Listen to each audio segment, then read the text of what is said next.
Hoje nosso pregador será o Tiago. Nós vamos orar pela vida dele. E, meus irmãos, nos encontros de quarta-feira, nos pequenos grupos que nós estamos plantando na igreja, a gente tem falado das pregações de domingo. Então, eu incentivo a igreja a fazerem as suas anotações da pregação. E na quarta-feira a gente conversa melhor, a gente aprofunda ainda mais o texto que está sendo lido no domingo. Isso é muito bom, isso é didático, é pedagógico para a igreja, para a gente possa crescer na palavra do Senhor. Então passa a ter esse hábito. Se você gosta de digitar o telefone nessa hora, anotar no telefone, anote. Ok? Use essa ferramenta, mas se você é das antigas, traz um bloquinho, anota, né? Traz a caneta, isso é muito legal. Para que a gente, ou na própria Bíblia, né? Como Jaque faz, Jaque tem todas as pregações, desde quando ela nasceu, na Bíblia dela. Ela tem tudo anotado, ela anota os pontos, as frases, tudo anotado. Se você, aquela pregação, né, 3 anos atrás, de fulano de tal, ela tem na Bíblia dela. Isso é um bom hábito, faça isso, para a glória de Deus. 2014 para cá, viu? Que bom, você continue assim, passe isso para Laura, para Isaac. Vamos orar pela vida do Tiago? Senhor, nós louvamos o Teu nome, te agradecemos, Pai, por tudo que vivemos até aqui, Senhor. Mas nesse momento nós queremos, Pai, de forma especial, te entregar a vida do Tiago em Tuas mãos, Pai. Que ele seja a boca do Senhor neste lugar, que ele possa ser usado pelo Teu Espírito Santo para abençoar a Tua igreja, Pai. Que o Senhor dê paz no coração dele, tranquilidade, para que ele possa transmitir tudo aquilo que o Senhor já trabalhou, ministrou no coração dele primeiro, Senhor. Para que nós possamos a cada dia não sermos somente ouvintes da Tua palavra, mas também praticantes, para que possamos ser edificados e também possamos alcançar outras pessoas, Pai. Assim nós oramos em nome de Jesus. Amém, amém. Vamos lá, Tiago, 2 horas para você, tá bom? Tá ótimo. Tá bom? Fica à vontade, Deus te abençoe. Quero ver se me aguentam falar por 2 horas, né? Nem a Maiara aguenta. Irmãos, graça e paz, boa noite. Muito bom estar aqui mais uma vez. É muito bom estarmos em um culto onde nós cantamos músicas, louvores eternos, músicas que falam sobre a graça e o poder de Deus. Gostaria de dizer que a música da Vida ao Melhor tem tudo para ser o hino-chave da igreja, né? Estava lá atrás, eu e o pastor Rafael, nosso refúgio. Quase me chamaram para cantar no louvor. Não sei, né? Eu sou do rock, não sei se vocês vão conseguir acompanhar. Mas enfim, Jaqueline já desistiu, né? Que ela sabe que não isso é difícil. Irmãos, brincadeiras à parte, vamos abrir nossas Bíblias. Evangelho de João, capítulo 8. Evangelho de João, que é um dos textos mais incríveis da Bíblia, na minha singela opinião, onde Jesus aqui ele é apresentado como Deus, de fato, né? O texto que nós vamos ler é a passagem que fala da mulher adúltera, uma passagem muito interessante. Queria te pedir para nós acompanhamos juntos. Vamos ler todos os versículos, os 11 versículos. Evangelho de João, capítulo 8, verso 1. Jesus, entretanto, foi para o Monte das Oliveiras. De madrugada, voltou novamente para o templo. E todo o povo ia ter com ele. E assentado, os ensinava. Os escribas e fariseus trouxeram à sua presença uma mulher surpreendida em adultério. E, fazendo-a ficar de pé no meio de todos, disseram a Jesus: Mestre, esta mulher foi apanhada em flagrante de adultério. E na lei nos mandou Moisés que tais mulheres sejam apedrejadas. Tu, pois, o que dizes? Verso 6. Isso diziam eles, tentando para terem do que o acusar. Mas Jesus, inclinando-se, escrevia na terra com o dedo. Como insistissem na mesma pergunta, Jesus se levantou e lhes disse: Aquele que dentre vós estiver sem pecado, que seja o primeiro a tirar pedra. E tomando, inclinou-se e continuou a escrever no chão.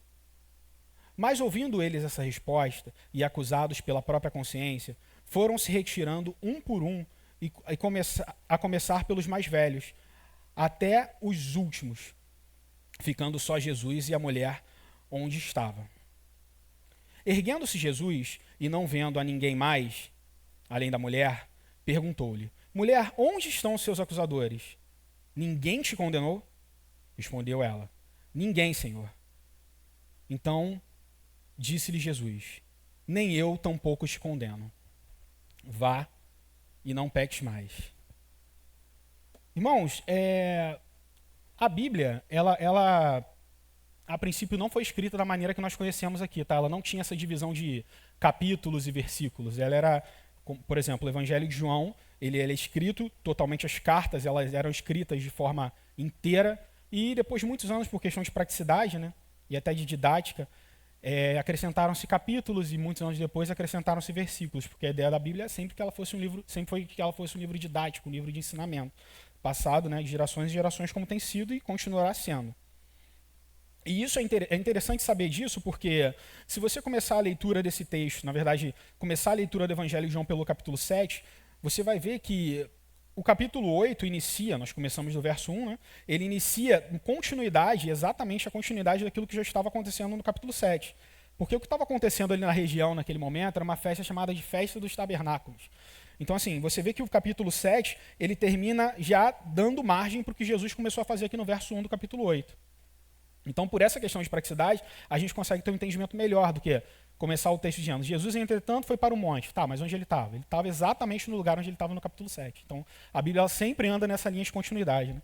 Interessante saber disso, porque o contexto aqui é justamente o momento em que Jesus ele inicia, né, revelando-se quem ele é de fato. E nesse momento aqui, estava acontecendo essa tal festa dos tabernáculos, onde essa festa era uma das festas típicas de Israel. Né? E essa festa ela tinha 3 elementos muito interessantes. O povo ele se abrigava durante o período da festa em cabanas temporárias. Né? Essas cabanas eles ficavam morando lá. Se você assistir alguma série, algum filme da época de Jesus, você provavelmente já viu essa cena. Então eles moravam lá e a festa tinha a tal da cerimônia das águas, tinha a cerimônia das luzes, e todas essas cerimônias apontavam para Cristo de alguma forma, onde as cabanas temporárias já mostravam aquilo que João já começa falando no seu evangelho, né, que é o verbo que se faz carne. Quer dizer, a gente morava em lugares simples, habitava em lugares simples. Então Cristo estava nas suas regiões celestiais, então ele habita em uma matéria simples, em algo simples, que é um corpo humano. E também tinha a questão da cerimônia da água, onde a água era derramada no altar. E isso apontava para Cristo como que derramando o seu espírito sobre toda a terra, sobre toda a carne. E posteriormente a cerimônia das luzes, onde luzes eram espalhadas pela cidade. Isso fazia uma reflexão para eles, na verdade, da coluna de fogo que guiava o povo no deserto, e para Cristo sendo a luz do mundo propriamente dita. Então, tudo o que acontecia em Israel naquela época tinha um significado que apontava para Cristo. E se você é um aluno ferrenho da EBD aqui aos domingos, você está estudando a carta aos Hebreus, correto? Jovens, né? Se perguntar qualquer coisa aqui, a galera sabe. Você está estudando a carta aos Hebreus, e a carta aos Hebreus ela tem um foco muito interessante, quer dizer que toda a tipologia bíblica que aponta para Cristo foi revelada em Cristo. Então, por isso que a gente como igreja, primeiro que nós não somos judeus, mas como igreja também nós não comemoramos essa festa aqui. Por quê? Porque nós entendemos que toda a tipologia dela foi revelada em Cristo. Cristo é a revelação principal, ele é o foco de todas as coisas e tudo vai convergir nele ali. Então, dito isso, essa noite, após a leitura desse texto aqui do Evangelho de João, capítulo 8, do 1 ao 11, que fala sobre essa passagem da mulher adúltera, eu quero te convidar a refletir um pouco mais sobre um tema chamado as pedras da condenação versus o escudo da graça. Meus irmãos, como nós lemos juntos, né? Esse texto ele inicia com um detalhe muito interessante, que até então é um dia a dia comum na vida de Cristo, né? Onde diz o texto que ele estava no monte, depois ele desce, volta a ensinar. Isso é um momento muito interessante. Imagina só, a gente num contexto onde eu creio que nós esperamos isso um dia, né? Onde nós seremos ensinados pelo próprio Cristo, onde Cristo, nós estaremos com Ele para toda a eternidade, estaremos sentados com Ele, aprendendo sobre a sua verdade, aprendendo sobre o amor, aprendendo sobre a sua justiça, de fato, frente a frente com Cristo. Um povo que teve um total privilégio disso aqui durante todo esse ministério, e nós hoje estamos aqui falando sobre essa palavra. Imagina se Cristo estivesse ali do outro lado e todos nós estivéssemos ali com Ele, ouvindo ele falar sobre as coisas do reino, né? E o detalhe engraçado de Jesus é que ele sempre estava preparado para algo que poderia acontecer. Porém, Jesus ele tinha um foco em todas as coisas. Porque, como nós dissemos aqui, né, o capítulo 8 ele é uma continuidade do capítulo 7. E toda a Bíblia ela vai seguir nessa linha de continuidade.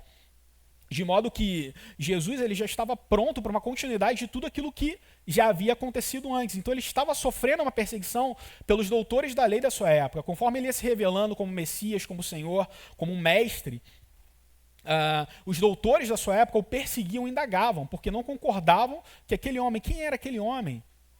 Quem ele pensa que é para se sobrepor à nossa lei, para se sobrepor àquilo que nós ensinamos, para guiar o povo, que escola ele se formou, de onde ele veio. Então, todas essas questões surgiam de modo que o regime dos fariseus da época, nós já vamos falar sobre eles tentavam perseguir, na verdade eles perseguiam Jesus com toda a dureza e com toda a ênfase que eles podiam ter para o povo.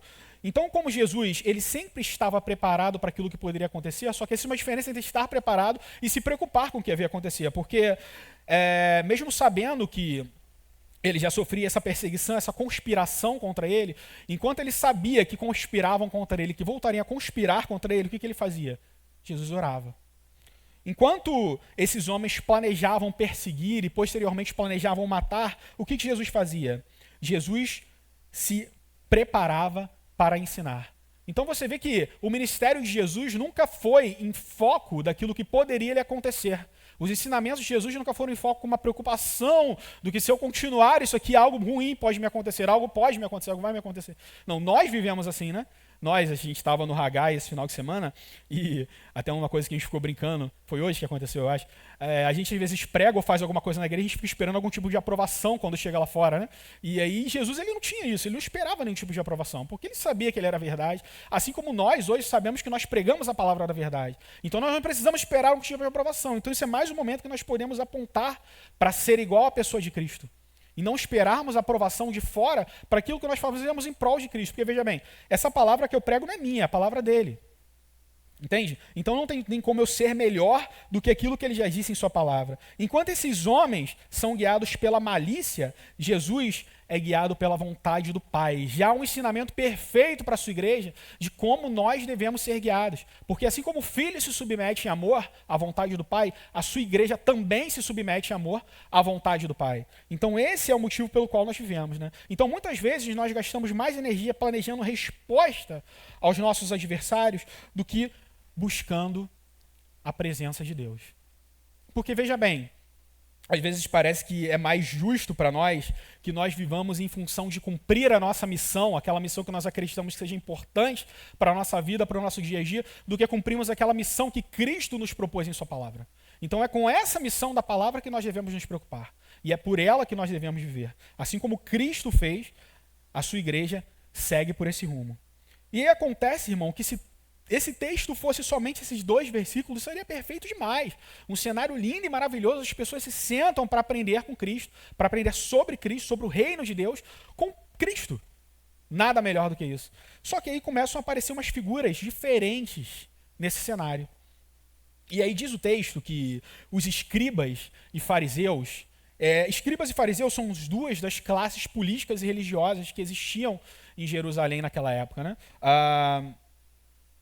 Os fariseus, eles são conhecidos como um povo separado. Eles buscavam distinguir o povo e preservar o ensinamento da lei de Deus, né?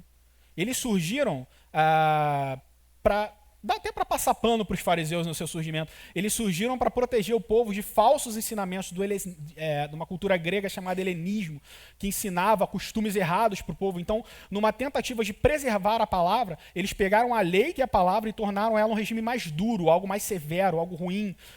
Eles praticamente inventaram uma tal de uma lei oral e com essa lei, que era uma lei severa, uma lei dura, uma lei rígida, eles foram passando isso ao longo dos anos. De modo que a opressão toda do povo era pelo fato de simplesmente não conseguir cumprir a lei que o fariseu impunha sobre eles, porque só o fariseu conseguia cumprir a própria lei, segundo eles, né? Eles conseguiam cumprir, eles se achavam melhores do que isso. A gente encontra exemplos disso em toda a Bíblia o tempo todo. Um bom exemplo é a passagem do fariseu e do publicano. 2 homens vão no templo orar, um fariseu e um publicano. O fariseu ele se engrandecia por quem ele era, mas o publicano ele nem sequer conseguia levantar a sua cabeça de tão pecador que ele acreditava e ele se julgava ser, diferente do fariseu. E o outro é o escriba, que, assim como o fariseu, ele visava cuidar e preservar os escritos da lei, né? Então essas duas classes, que são as que aparecem aqui nesse momento, elas estão indagando Jesus em relação ao problema que vão trazer para ele agora. E qual é esse problema? Eles trazem uma mulher que foi pega em um pecado de adultério, né? E qual era a acusação ali? Essa mulher foi pega em pecado de adultério. Então ela, segundo a lei de Moisés, ela tem que ser apedrejada até a morte. Só que tem um problema aqui. Essa mulher foi pega em pecado de adultério sozinha? Não. Se ela foi pega em pecado de adultério, tinha alguém adulterando junto com ela. Então por que somente a mulher é trazida para julgamento? Somente a mulher é trazida para que a lei seja cumprida sobre ela e ela seja apedrejada até a morte. Por que o homem que adulterou com ela não está junto com ela ali para ser apedrejado até a morte? Porque se a política do fariseu é levar a lei ao extremo e trazer o peso da lei, eles não se lembravam, talvez, né, do texto de Levítico que diz que tanto a mulher adúltera como o homem adúltero também deveriam ser apedrejadas até a morte. Ambos deveriam ser. Só que ali só tinha um elemento sendo acusado de um pecado e tendo que pagar e assumir a dívida desse pecado com a própria vida. É justo? Se você olhar para o texto bíblico, toda alma que pecar, essa morrerá. Então, se eles são doutores da lei, aparentemente eles estão indagando Jesus com algo que não existe possibilidade de Jesus refutar eles. Então, essa mulher tem que ser apedrejada até a morte mesmo, se ela foi pega em adultério, de fato. Vamos lá. Tá. E começam a surgir alguns questionamentos aqui. Apenas a mulher é apresentada, o homem desaparece da cena, não faz menção disso aqui, né? Então, isso revela que não existe ali, naquele momento, interesse nenhum por justiça. Qual era a questão ali? Vamos chegar lá. O que eu quero que você atente nesse momento aqui até agora é que essa questão de julgar o outro por causa de um pecado que às vezes é diferente do nosso, ou por causa de um pecado que nós queremos que apareça somente refletido na vida do outro, é um caráter de fariseu que existe dentro de nós, infelizmente, até hoje.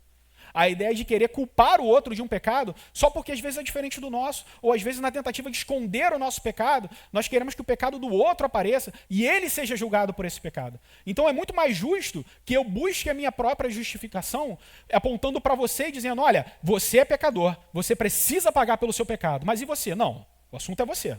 Foi isso que aconteceu aqui nesse momento. Existia uma mulher pega em adultério, existia um homem que foi pego em adultério. Só que nós vamos imputar o problema do pecado em cima do elemento que nós trazemos aqui para julgamento. Então, o nosso grande problema é que quanto mais próximos nós estamos de Cristo, menos juízes nós nos tornamos e mais conscientes nós ficamos do nosso pecado. Eles não sabiam. Os fariseus, os escribas, eles não sabiam. Mas a maneira qual eles tentaram trazer para Jesus, para fazer com que Jesus se passasse por errado, porque o texto vai nos guiar para isso, eles estavam se enrolando numa história a qual Jesus iria, muito breve, sair dessa armadilha em refutação a eles. Então, percebemos aqui que, a princípio, se não existia como trazer de fato justiça para esse pecado, porque os alvos, os cometedores desse pecado não estavam ali em peso, eles estavam, de alguma forma, tentando colocar Jesus numa espécie de armadilha. Se você tiver com a sua Bíblia aberta e quiser me acompanhar, vamos iniciar aqui uma discussão no versículo 5 ao 6. Então percebam que eles estavam querendo colocar Jesus em uma armadilha. O alvo principal ali não era a mulher. Eles não levaram essa mulher com o intuito de fato de apedrejá-la até a morte, ou sim. Enfim, mas o alvo ali era Jesus. O problema do fariseu, do escriba, dos doutores da lei da época, nunca foi o não cumprimento da palavra. Ou pode ter sido até determinado ponto. Mas a partir do momento que Cristo se revela, o problema dos doutores da lei passa a ser Cristo. E como que eu combato, usando como arma a lei, como que eu combato o Senhor da lei, com a sua própria lei? Eles estavam tentando fazer isso aqui. Então, o dilema ali é construído pelos líderes religiosos da época. Então, eles chegam para Cristo e dizem o seguinte, eu disse que nós estamos no verso 5, né? E na lei nos mandou Moisés que tais mulheres sejam apedrejadas. Tu, pois, o que diz sobre isso? Então eles põem Jesus ali numa saia justa. Eles põem Jesus ali no dilema, onde Israel naquela época era governado pelo Império Romano. Os romanos não davam aos judeus os direitos de matar uns aos outros nas suas próprias leis. Então se Jesus tivesse dito, então vamos apedrejá-lo até a morte, ele cairia em crime romano.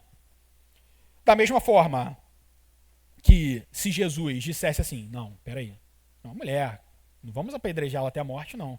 Ele cairia em contradição com o seu próprio povo por não estar cumprindo a lei do seu próprio povo. Então o problema, a questão deles ali era somente que Jesus dissesse qualquer coisa. A questão ali era somente que Jesus respondesse a pergunta deles. Então o que você diz sobre isso?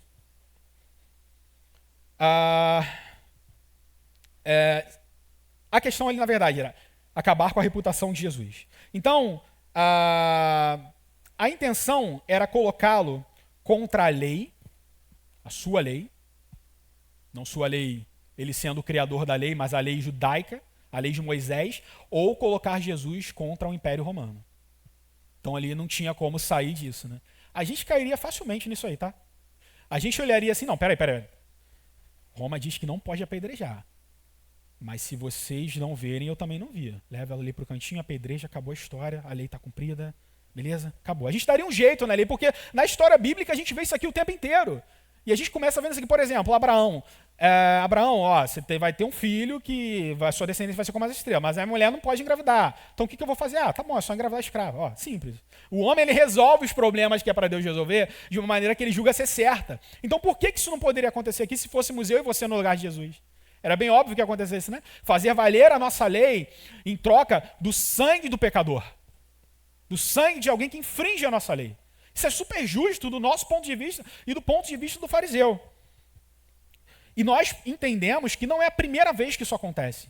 Se você lembrar comigo aqui da passagem que Jesus entra no templo e ele derruba os comerciantes do templo, eles indagam Jesus, mas aí, a gente tem que fazer o quê? A gente tem que pagar imposto para Roma ou não? E Jesus pergunta para eles o seguinte, se Jesus tivesse dito ali, nós temos que pagar imposto para Roma, Jesus seria considerado publicano, que era um cobrador de impostos, que era o judeu mais odiado que existia.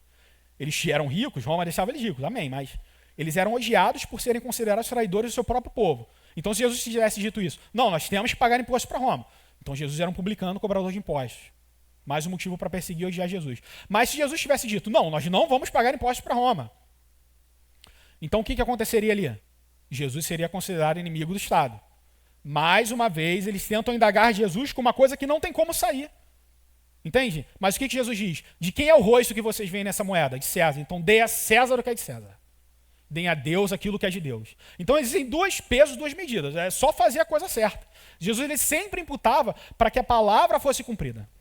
Então, assim, entendido essa questão de que Jesus sempre era aquela tentativa de pegá-lo numa armadilha, nós entendemos que os inimigos de Cristo sempre acreditam que podem encurralar através da palavra.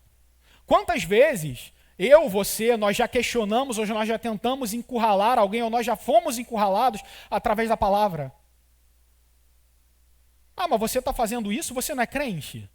Mas você está vivendo, você não é crente? É sempre essa questão, né? O parâmetro é sempre a nossa fé sendo ditada, às vezes, por pessoas que são da nossa fé, que deveriam nos orientar caminhando junto em graça e sabedoria, ou pessoas que são de fora da nossa fé, que nunca foram discipulados, ou que não se aceitam discipulado, ou que às vezes nós não sabemos como discipular, mas a nossa fé sempre é questionada de alguma forma. Então, um adendo é que, da mesma forma que Cristo, sabendo aquilo que poderia suceder a ele, ele estava focado em pregar a vontade do Pai, nós também, assim como Cristo, devemos estar prontos para defender a nossa fé e nos defendermos dentro da nossa própria fé, sem correr risco de sermos encurralados por doutores da lei. Então, Jesus jamais entraria em conflito com a lei. Jamais. Então, dando seguimento aqui, afinal de contas, né? Eles não sabiam, mas Jesus ele era o próprio legislador dessa lei, a qual eles estavam usando para condenar Jesus.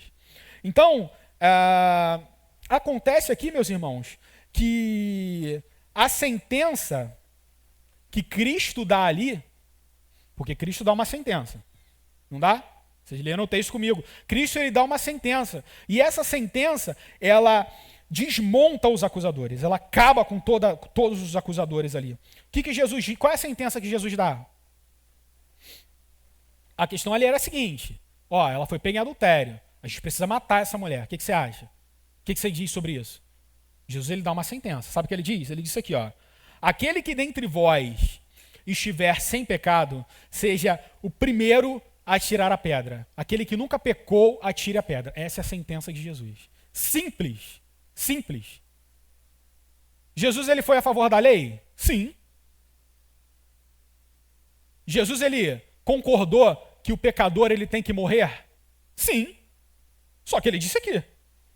Aquele que nunca cometeu pecado, atire a primeira pedra. O que Jesus não fez foi o seguinte. A gente às vezes tem uma dificuldade com relação sobre isso quando a gente entra nos assuntos de lei e graça.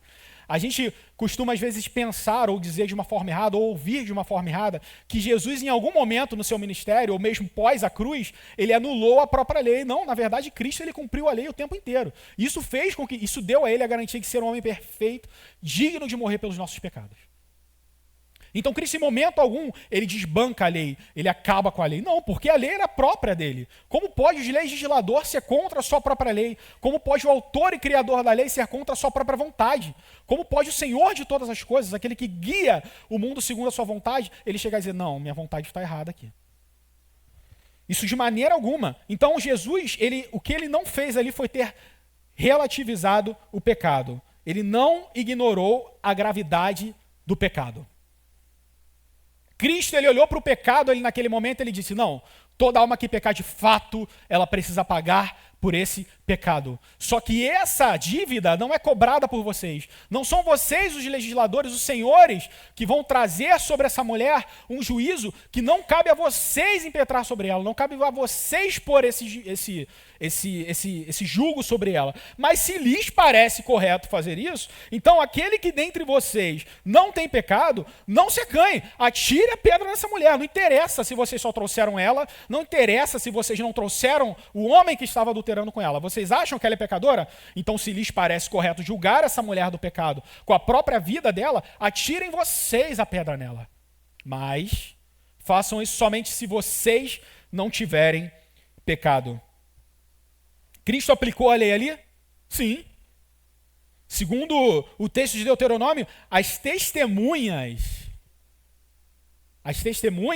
que trouxeram aquela mulher para julgamento diante de Jesus, elas deveriam iniciar a execução. Só que aí Jesus, ele taca uma pedra neles, né? Em vez de tacar nela, taca nele, né? Uma pedra por meio da sua verdade, da sua palavra, da sua lei. Ele vira para eles e diz essa verdade, ele dá o seu julgamento, ele dá essa sentença sobre o pecador. Vocês querem fazer justiça sobre o pecador? Façam. Só que dessa forma aqui. Vocês têm pecado? Não? Apedrejem. Vocês têm pecado? Tem? Impossível. Então, o pecado, ele não é apenas algo que fazemos. Porque o problema ali, o contexto ali era que essa mulher cometeu um pecado horrível que, segundo a lei, ela tem que ser apedrejada. E esse pecado tem nome. Qual é o nome desse pecado? Adultério. Poderia ter sido mentira, poderia ter sido... Porque o pecado, ele sempre tinha uma forma de punição, uma forma de execução. Então, independente do pecado dela, ela poderia ser punida por esse pecado, pela lei. Então, o seguinte aqui, qual o problema que nós temos aqui? Segundo o caráter do fariseu, infelizmente, é um caráter, como eu disse, às vezes nós temos esse espírito de fariseu, esse espírito de doutor da lei, de escriba, de acreditar que nós podemos denominar o pecado do outro simplesmente pela ação pecaminosa que ele cometeu. Essa mulher era adúltera, mas você é mentiroso, você é assassino, você... Enfim, nós queremos dar nome ao pecado. Cristo, ele não dá nome ao pecado. Cristo, ele não quer saber se você é mentiroso, se você é adúltero, se você é assassino, se você rouba, se você cobiça, se você faz todas as coisas que nós podemos dominar como pecado. Para Cristo só interessa uma coisa, que você é pecador. E assim como todo pecador, precisa ser feita uma justiça sobre esse pecador, independente do pecado que ele tenha cometido, porque segundo a palavra de Deus, pecado não é aquilo que fazemos, pecado é aquilo que nós somos. Então essa é a verdade que a palavra ela confronta o nosso coração, ela confronta o nosso ser, quando ela nos mostra que não adianta eu apontar o pecado do outro simplesmente porque ele é diferente do meu. Não adianta eu apontar o pecado do outro só para tentar ocultar e esconder o meu, porque segundo a palavra, mesmo que eu viva uma vida de amor à minha esposa, aos meus filhos, de amor à igreja, de ser um homem competente, um homem justo, um homem íntegro, o perfeito exemplo de sociedade, eu sou tão pecador quanto o pior dos assassinos, quanto o pior dos levianos, quanto o pior de todos os homens. E o que nos separa desse homem pecador, que nós podemos dominar todo tipo de pecado a ele, não é nada senão a graça de Deus que me alcançou, mas ainda não alcançou ele. Então, o fariseu ele não tinha essa percepção. Então, cabia a ele trazer esse caráter de julgamento mediante a lei por causa do crime do pecador. O adultério daquela mulher era algo visível. Só que o pecado do fariseu era algo que era invisível. Só que aí, esse pecador que tem um pecado invisível, ele se depara com alguém que tem o poder de tornar o pecado visível. Qual o pecado invisível do fariseu? Era acreditar que ele era superior aos outros. Acreditar que ele era um homem sem pecado, era um homem que não precisava da justiça de Deus sobre ele. Acreditar que ele, por meio das suas obras, da sua vontade, da sua força, poderia escapar da justiça que haveria de vir. Mais uma vez, o exemplo do fariseu e do publicano. Ah, mas eu oro tantas vezes ao dia, eu sou muito melhor do que esse publicano cobrador de impostos. Ele não se enxergava na posição de ser um homem que diante de Deus sequer poderia levantar o seu rosto e simplesmente se humilhar por quão miserável e pecador ele era. Mas o orgulho, a malícia, a hipocrisia era a dureza dos acusadores daquela mulher, o que também era pecado. Porque quando nós lemos a palavra, nós lemos aqui, os mandamentos, não matarás. Nós acreditamos que matar, e nós falamos muito isso na EBD, nós acreditamos que matar é somente ir às vias de fato. Porque a lei diz, não matarás. Então, se eu nunca matei ninguém, está ótimo. Só que a nossa tradução, ela não chega a esse superlativo da lei, porque se você for olhar o texto original, esse não matarás, se um dia eu disser algo para o meu irmão que seja ruim a ponto de entristecer o coração do meu irmão, eu sou culpado da morte desse irmão. Assim como se eu tivesse matado naturalmente diante da lei de Deus. É por isso que a Bíblia ela dá essa divergência. Pecado não é o que nós fazemos. Pecado é o que nós somos. Eu nunca matei ninguém, mas eu sei dezenas de formas de matar uma pessoa. E isso para Deus é abominável. Entende? Você pode ser um homem que não mente. Você pode ser uma pessoa que não mente. Mas há a possibilidade de você mentir se você quiser? Claro que há. E isso para Deus já é abominável. Saber que a sua criação é capaz de fugir, de infringir a sua lei. Saber que a sua criação é capaz de ir contra a sua lei, contra a sua vontade, contra o seu estatuto. Porque Cristo, ele veio porque toda a sua criação era totalmente capaz e plausível e agradável à criação se desviar da vontade do Pai. É para isso que ele se encarna. Por causa do homem pecador. Cristo, ele vê aquilo que os homens não veem. Cristo ele não enxerga a lei como uma frase solta, mas ele enxerga a lei como algo grandioso na infinidade daquilo que ele disse para não fazer. Entende?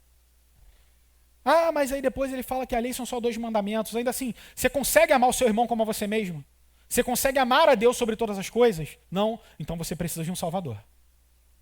Essa é a questão. O parâmetro com a lei, ele precisa nivelar o nosso coração a ponto de nós entendermos que nós precisamos de um Salvador, porque nós somos culpados em ter infringido a vontade justa, boa, perfeita e agradável de Deus. É isso que a palavra diz pra gente. Como estava o coração daqueles homens? Como está o seu coração essa noite? Como está o seu pensamento essa noite? Como está o seu pensamento, às vezes orgulhoso de achar que porque você não comete certos pecados, diante de Deus você pode se apresentar em justiça. A única justiça aceita por Deus é Cristo.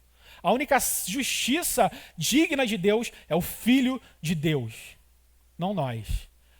Mas para nossa sorte é que ele se faz justiça em nosso lugar. E se não fosse dessa forma, nós carregaríamos a culpa da ira de Deus por toda a nossa vida e a nossa sentença não seria outra senão a morte. Então, nós chegamos a um problema aqui onde nós vemos que Cristo, ele é o real problema. Porque, veja bem, se Deus é por nós, quem será contra nós? Não é isso que o texto bíblico diz? Se Deus é por nós, quem será contra nós? Nós ostentamos isso e com certeza essa é a nossa certeza da vitória. É por isso que nós cantamos que nós lutamos batalhas que Cristo venceu, porque Cristo é por nós, Deus é por nós, então ninguém será contra nós. Só que o grande problema aqui, que o fariseu não conseguia enxergar, é que, na verdade, Deus era contra eles. Então quem seria a favor deles? Porque a partir do momento em que eu tenho um pecador como objeto de acusação, tá tudo bem. Só que quando eu olho para Cristo e o meu pecado aparece diante dele, quem é que vai me livrar disso? Quem é que vai me livrar de uma sentença que diz que aquele que não tem pecado, que atire a primeira pedra? É possível eu fazer justiça sobre o pecador, é possível.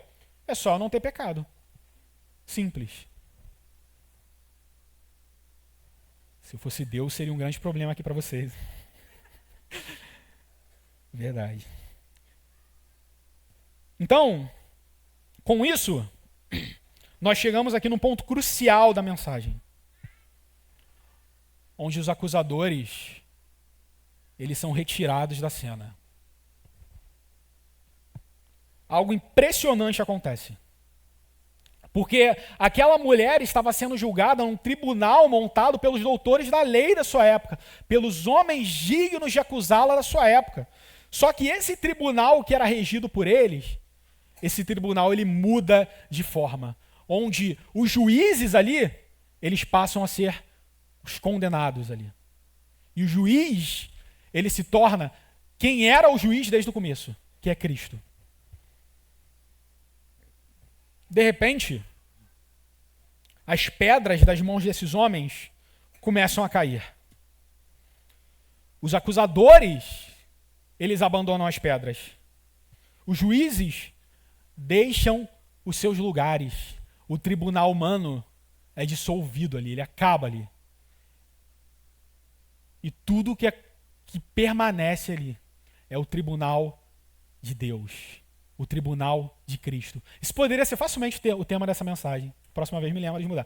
Esse poderia facilmente ter sido o tema dessa mensagem. Então, o que prevalece ali é o tribunal de Cristo, onde é Cristo quem julga. E nós temos uma mentalidade um tanto errada, que a gente cresce dentro da igreja temendo o diabo, não é verdade? Ah, se você fizer isso aqui, cuidado que você vai para o inferno. Se você andar por essa, se não aceitar Jesus, você vai para o inferno. Se você fizer pecado, você vai para o inferno. Se você for mal, você vai para o inferno. Então a gente cresce, na verdade, temendo o acusado. Não é verdade? A gente às vezes cresce dentro da igreja temendo o diabo, que o nosso problema ali acaba sendo o diabo. E quem dera se fosse. Porque numa briga contra ele, você sobreviveria uns 10, 15 minutos aí. Mas quanto tempo você sobreviveria numa luta contra Deus? Então, essa visão que a gente tem, onde nós tememos, na verdade, o acusado, é totalmente errada, porque quem nós devemos temer, de fato, é o juiz. O problema do pecador não é o acusado. O problema do pecador é o juiz. Entende? O diabo tem tanto medo da condenação quanto aqueles que vão ser condenados. Porque aqueles que vão ser condenados, eles não vão ser condenados pelo diabo. Eles vão ser condenados por Cristo. É o Senhor quem traz a condenação, mas é o Senhor quem traz a salvação para aqueles que Ele quer salvar. Um a um, daquele tribunal improvisado, eles vão embora.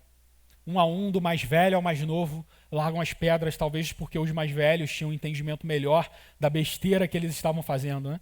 Os mais novos estavam indo, às vezes, até de... Enfim, eles saem dali, aquele tribunal ele é dissolvido, aquele tribunal ele acaba. Então, a santidade de Cristo, ela revela quem nós somos. Ela revelou quem aqueles homens eram, com uma simples sentença. E mais uma vez, repito para você, Cristo em momento algum, ele impediu que aquela sentença fosse dada sobre aquela mulher. Em momento algum ele fez isso. Só que ele disse como tem que ser as coisas. E agora, a gente está num paradoxo aqui. Porque olha só, pensa comigo. Aquele que não tem pecado, que atire a primeira pedra. Tá bom. O tribunal ele foi dissolvido ali, ele acabou. Ficou quem ali? A mulher, pecadora, e Cristo. Qual é o problema de estar com Cristo depois de uma sentença dessa? É que ele é o único que não tem pecado. Então a morte daquela mulher, ela estava certa. Aquela mulher ia ser morta. E era totalmente justo que ela fosse morta. Porque se a sentença é matá-la por não ter pecado, aquele que não tem pecado, ele poderia matá-la a qualquer momento. A gente pensa que a salvação chegou, não chegou não, né, gente? Temos um problema muito maior ali. Temos um problema muito maior do que ser apedrejado por homens. Temos um problema muito maior do que ser condenado por uma má interpretação das Escrituras. Temos um problema muito maior do que o nosso pecado. Nós temos um problema em que aquele que pode nos exterminar por causa do nosso pecado está diante de nós. E não há quem possa nos salvar. Então, sempre que alguém encontra com Cristo, a sua percepção de pecado ela muda. Aqueles homens perceberam quão terríveis eles eram. E eles fugiram. Eles fugiram porque eles perceberam o quão corruptos e o quão falíveis eles eram. O quão maus eles eram. É como se pensasse, se esse homem é aquele de ser, nós precisamos sair da presença dele.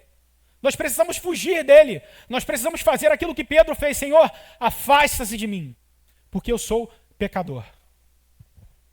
Essa mulher ela não se afasta.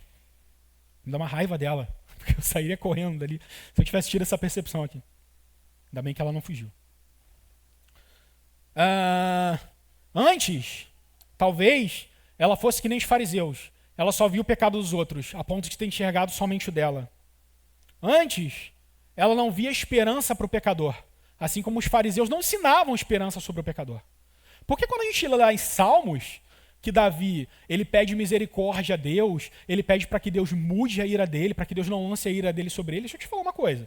Davi, ele foi inspirado para aquele salmo mediante a graça de Deus. Que apesar de Cristo não ter sido encarnado ali, a graça de Deus, ela aparecia no Velho Testamento o tempo inteiro. A começar pelo Éden. Se você comer essa árvore, você vai morrer. Não morreu. Uma criatura feita de lama. Era somente acabar com Adão ali e pronto. Só que não, a graça, ela salva o pecador. Desde a origem do pecado. A graça, ela salva o pecador. Então,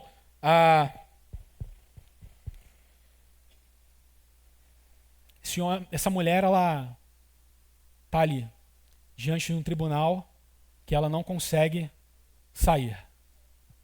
Já mudou o nome do sermão. Isso aí. Queria fazer isso antes da IA. Mas ficou bom. Então, meus irmãos, a santidade de Cristo, ela funciona como uma luz no meio da escuridão que é o nosso ser. Como no meio da escuridão que é a nossa vida de pecado. Qual o problema aqui? A presença dessa luz, ela revela aquilo que sempre esteve escondido. Esse é o problema de Cristo, irmãos. Diante dele não existe uma forma de nós escondermos quem nós somos. Se nós subirmos ao mais alto céu, ele vai estar lá. Se nós descermos à maior profundeza da terra, ele vai estar lá. Se nós nos escondermos dentro das profundezas do nosso ser, ele vai estar lá também. Então não existe possibilidade de fugir dessa justiça. Então a única esperança que nós temos não é outra, senão ele mesmo. Onde termina o tribunal dos homens, começa o tribunal de Deus. Os acusados, eles perceberam a capacidade de Cristo para condená-los e fugiram. Essa mulher, ela não foge. Ela continua ali, diante da condenação. A vida dela não tinha mudado. ela está no mesmo quadro que nós estamos. Ela está representando toda uma igreja que viria após ela. Ela está representando toda uma humanidade que viria após dela. Uma humanidade que está diante aquele único que pode condenar as nossas almas. E não só condenar as nossas almas, mas pode nos condenar a uma morte eterna. Mas pode nos condenar a uma perdição eterna. E não há como escapar desse juiz. Essa mulher está diante da sua condenação. Coragem. Coragem.